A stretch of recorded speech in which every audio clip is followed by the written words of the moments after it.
All right. Well, so today I was going to talk about what was in the reading in the New Testament. It was Matthew chapter 4. And in this passage, that's where Jesus goes in and he fasts for 40 days and he goes to the wilderness and he's tempted of the devil. And each time the devil tempts him, he says, "It is written, it is written." But one of the things he says is, if you're really the Son of God, he says, why don't you make these stones become bread? And because he knew he was hungry. And he said, that's when Jesus said, "It is written, man shall not live by bread alone, but by every word that proceeds out of the mouth of God."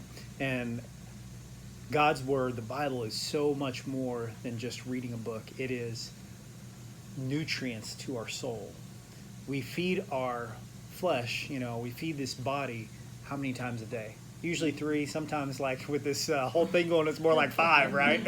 Everybody's stuck at home, so we're eating a whole lot more, right? But we spend all this time and, resources feeding our flesh. But how much time do we spend reading the part of us that lives forever? The only thing that's really going to last forever is the part of us that we tend to neglect the most. And so that's why it's so important getting in God's word, because it brings nutrients and it sustains our spiritual body. And also, it's a weapon.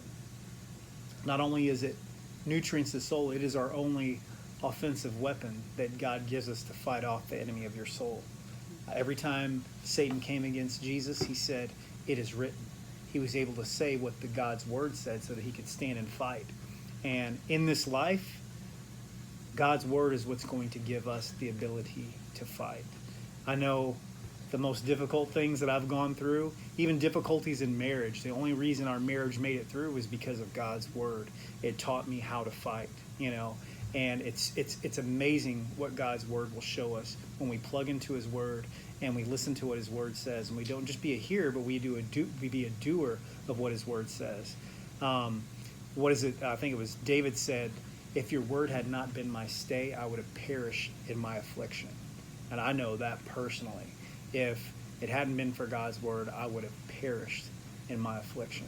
The things that were coming against me, it oftentimes make you feel like you don't even really want to live.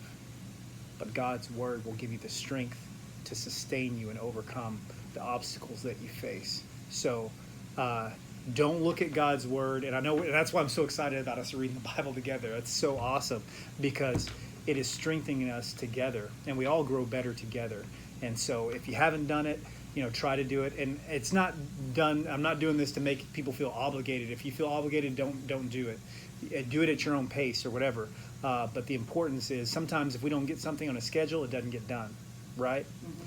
And so by doing the great thing about the Bible app, it'll send you reminders and stuff like that, and it puts it on a schedule. So you're like, oh, okay, puts it to the forefront of your mind, so you make sure that you put it first, because important things get on the schedule, right?